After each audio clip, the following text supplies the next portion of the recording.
anauba punsi anaubagi thamoi haitare madu aikhoi pumnamakta ingthaba phangnanabagi damakta panda ishorna aikhoi damak pok macha nupa makhakta du pok pibagi haraubagi Christmas ranga Carol Constantini paina yam nungai ga dawri bani babre ba yen sa si matum hai morok umorok wow karam hai na met laga phagadra khitang hai bi ro oi yo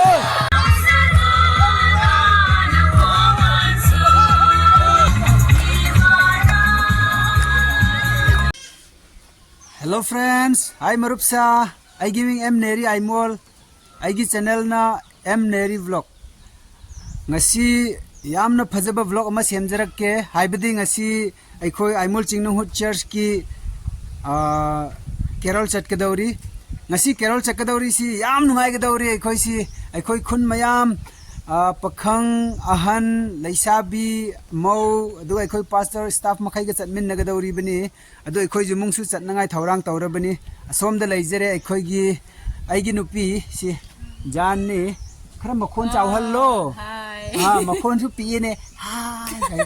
khara chaw hallo hayo ngasi Carol chat ka dauri si kari khanbage yam nungaye taibang panda ishorna aikhoi damak pok macha nupa makhakta du pok pibagi haraubagi kumai lakka daure Christmas adugi aikhoi church member loina mak Carol chatningai hoji pung ama makhai da loina ma church da join tawraga aikhoi mi loina mak Carol chapa haurani adugi hoji aikhoi chatningai thaurang tawre chapa haure as phajana ngangre explain tawbi khre aigi nupina ngasi Carol chatpasi Jagoi सु सागनी खुन मखाई कोइगदबनी खुन the खोई खुन मखाई सिको लंबी लंबी the लाउगनी अदुगा Jagoi सु सागनी church की ममांग the अदुगा खोई सि सासु सागदवरी सा हाइबसी करम बसा ओरम गिरको सा हाइबसी येन सासु ओरम बयाय सन सासु ओरम बयाय अदुदि कोन येंगसी खोई खंगद्रे चर्च स्टाफ खोइना मोइना करेसरा थौरांग तौरगा थमी हौइक चतप हौरबनी I Marupsa hauzik somda laijare kari sa chagira haibudo hauzik senglani yenga se karira somda sida thabak suba makhai se sida loi leire si yengu se aikhoi gi women society ngak tene si khoi se somda na kare chanam maku khoklaga leye aikhoi gi anutena aduga somda na yengu se ngasi se yensa oirame babre ba yensa si matum idea म कोक पाइरगे सी ओइना चारगे आइसे पाइ लैते येन सी फजना होय सी खोइगी चे कितना येगो सी वा वा वा वा करिनो दुदी हाय हाउगदौरिदा सोमना खोइगी थेम्पिना येगो सी पाइरी सी वाव सिरो oi sina वाव याम फजाइ mi mayamna cha सिना खोइगी चे रिंगनि येगो सी मासी तबक सुबदा कानिखरा बनि सोमदा somdana khoigi khongkhang lasi paknai kirni aduga sana khoigi chenai boina kari suri bro morok umorok wa umrok ne yengu si marup umrok charaga khoisi yensa met nangai ro oi oh somda sak khitang yenghe karam tawbra yai he sidi somdana khoigi kaima kim leire si kaima kim ni si masu sewa tawbada yauri aduga khoigi women fellowship ki chairperson somda yengbiru khara yengu si sini ye mana pias sarga leirame mamit pi tabra yengse hanna kari su pi su ta de ko kari su taude hoi ne ai mi si yam phabale phaba male adu somdana ikhoi gi che lekipna do che bina moini si yengo kari manaro sibo chanam tilau manara moini sina si kari kakli bani si horen yensa met nangai ra ngasi si oh met pada hap nangai ngasi yensa met pada hap nangai ni dugi si mahi si di hawdo male he yensa gi mahi ni somda leire khoi gi che rebikana yengo si mana karamba kari ro si bo singra maitai maron kaure I think jenba I maron I think maitai maron sing sida khara yenglo ne wah as leisabi hen su jo tai he ya mayam se yengbiu si haugadra hauroidra khara comments haibiru he हावरदी cone NaMo ऐसु चागे करमाय met कदरा होइने करमाय न met लगा फागदरा खितंग हाइबिरो माननबरा हाइजेंगसी नोइना कोन येंगबा मतमदा सिंगजुदा सिगाइरगा मेटसेरा नत्रगा लोइना इखोइ सुंबंदा सुसेरा करम तौसेरा खरा हाइबिरो हाई मयाम हौजिक लाकपा हौरे येंगबिउ सोमदा हौजिक केरल चटनांगाय लाकपा हौरे सोमदा मी स्टेप बाय स्टेप लाखरे येंगोसी याम खरबने हौजिक सी एगी तुंगलोमदसु लाकपा हौरे येंगु सोमदा हौजिक केरल की दमकता लोइना लाकपा हौरबने सी एखोइगी खोय होय होय होय सोमदा लेरे सोमदा लावगदौबा मखै सोमदा लेरे सी मोइसु लावगदौबनि ngasi केरलदा नत्रो लोइना C मखै C angang khoisu lai somda han khoisu lai si makai si yengbiu guys si koi khun ki pastor ni mana lamjing ga dauri bini hojik si yam nungai ga dauri khun koir ga sita jogoi sagani sa su saga maina yam nungai ga dauri bini jogoi saning bani sagani yam somda koi jingnu hut ki fajar bi mau su laire laisa bi su laire ani mak ni somda moi ni na law thok ga dauri si ngasi si khangde kerol gi pokhai ga dra somda laire khoi gi ine ne si khoi gi ine ga si phajana law ga dau male sina khoi gi imma laire si loina thorang tawra ga lai ai biu ngasi kerol si karam ba mong da law ga dra as law ga ni ai so ngasi ahan bane yauri yam law ga ni iche pri kitang hai biu kerol hai bi si karam ba mong da pangthok pa karam ba mong da chatpana phagadaw ba manbra khara 2023 gi chahi Merry Christmas ado aikoina hausi thorang tawduna laye madudi anauba punsi anaubagi thamoi haidar madu aikoi pumnamakta ingthaba phangnanabagi damakta kasin kayada leiba phataba pumnamaktu tanthokpiri airaga aikoi thamoida ingna chingna amuk hanna thawai lambi ba changsinsi haiduna sumaina chatbani oh kerol hai bisi ko hai marup sa yengbiu si aigi itauni aikoi ani si kanana han manbra khitang comments hai biro mana chahi yamba manbra aina manbra si se ami niri ke thengna base si hena nungai ba leite sa hauji haure aikoi kerol chatpa haure yengu si somda lakpuni oi ke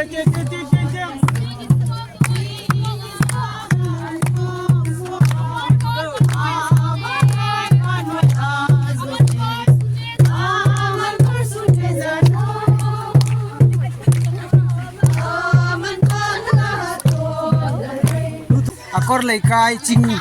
ching manungda namli bani se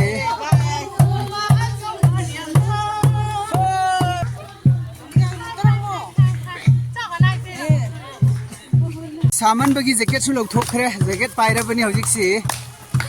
hojik muthang koina lai hojik si asomda akor laikai koina ngairam bani yengu si akor laikai koi si somda hojik kaya mo ngairam yengu si chalo mathang koina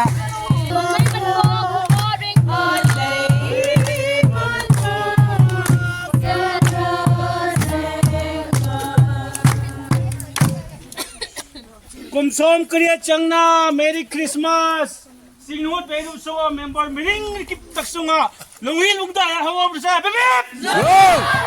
yo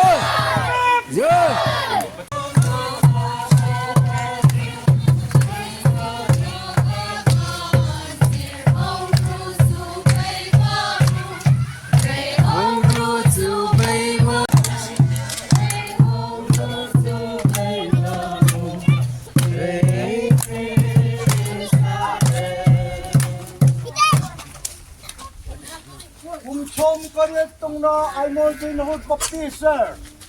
Merry Christmas Happy Christmas ranga Carol kan cheni patien ama lunghit lungda ha kini kosunga amun takiba pha takiba mong tibuya naman ombrse hibep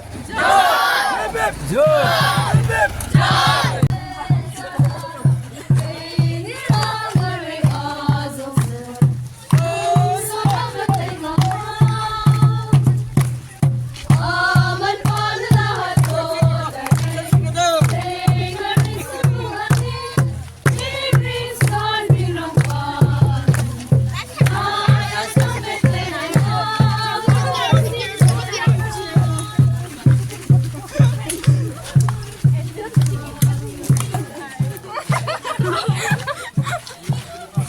hauji angang khoi si kai bana loire moi si sinu kusunga om ataratur nai te nai mai miring kit tak sunga lung hip lung dai hong om rese hong deng rese hip joy hip joy hip joy. Hi guys, yengu si khoi si mathang buk chal padauri next ta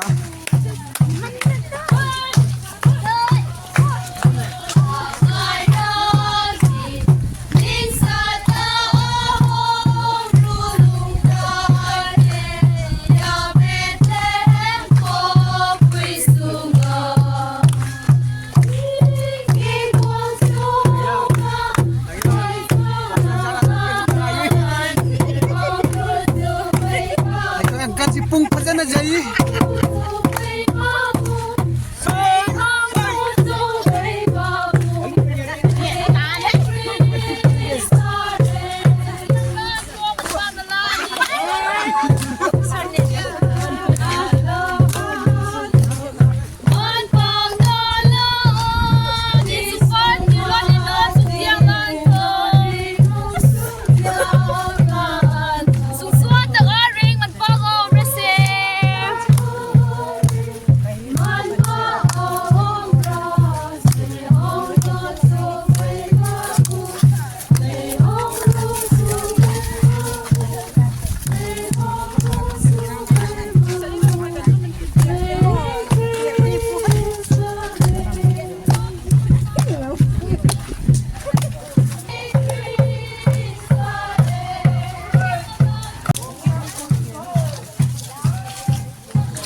sabi ko ni sai sakpa ngamdre ting ka bagi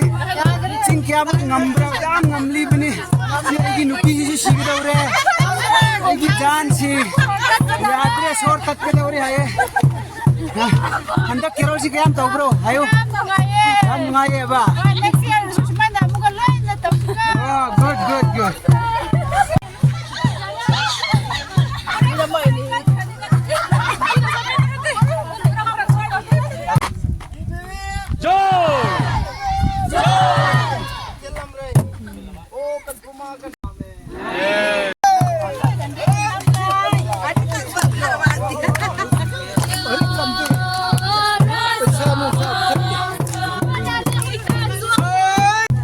ai marup sa hauji ai khoi si yau ga daure ngasi gi da makta de loi ga daure khitang ngai ri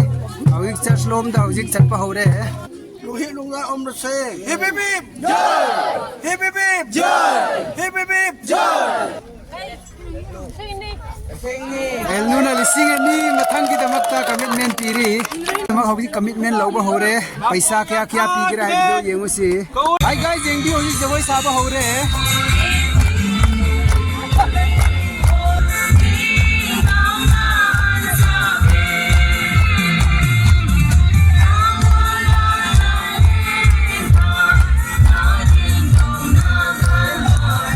guys yang si ai imani mamang be jadi si jogoi sari si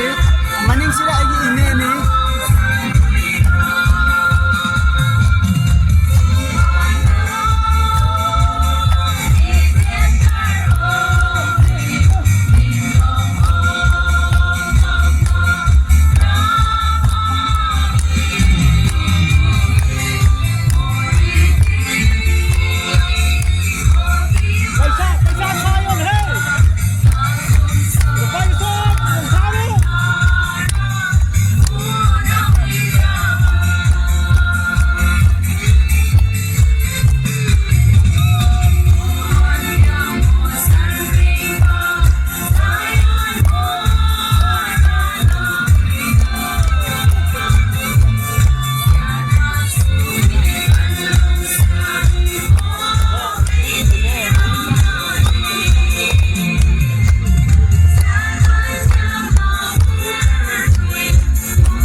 ke pakat tin lawat he pakat tin Mulai music ko. mau na ngai so mau nai lawat kiti mau nai melan pe so to cái ni là làm cái cái số này thì sao mau na về mua bao nhiêu ada baru lagi bunyi sungai kampung bunyi sungai Ini sudah kecil. kecil mah belum wala top say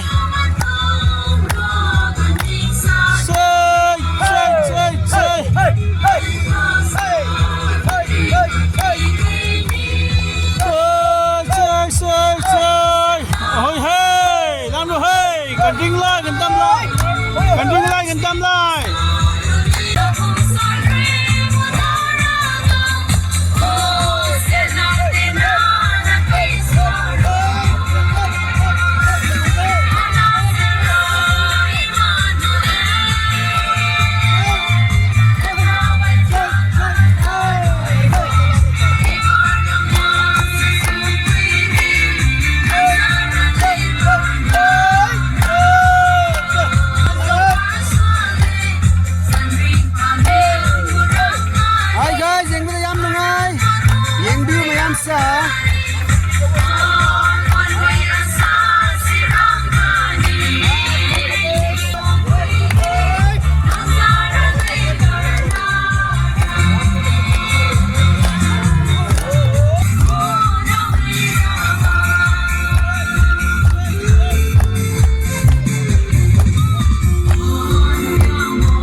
चा येन बहरे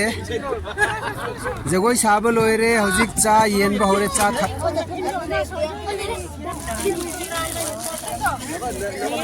hꯧji isu cha lo ra ge si cha thum bani ikoi che nei boy na yeli bani ai su cha thak pa ho ra ge hojik si ai cha thak pa ho ra ge cha thau boy ha ikoi ye othnel su cha thak li ikoi ye cha nu pa tôi dám khen là nang yêu hꯧji amuka singju jen ba ho re si sa wow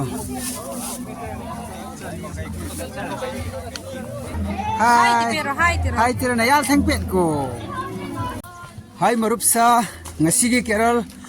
ngasi amna nungai hai na khalli hai bidi ngasi lakadaba 25 ki damakta ngasi pangthok pa Carol asi yamna nungai aduga cha su thai jagoi su sai aduga sa su chai sa ga cha ga jagoi ga adudi karsu natte khoina Jisu Krista gi damakta welcome tauba Carol chatli si yam phajai kana gumbana ngasi video vlog jengbi ba tarabadi kitang video du nungai haina khalbi ba tarabadi please like taubiu aduga comments taubiu karambana khwai dagi nungai bage ngasi Carol si aduga share taubiu aduga please ngasi ahan ba aigi channel visit taubi ba leibi ba taragadi please support taubiu aigi channel do subscribe taubiu like taubiu aduga bell icon du click taubiu ahan ba vlog semlak pa matam da noi dai lakna na ba ngasi gi damakti asi phau ba loisin jerage natro loisin jerasi ko bye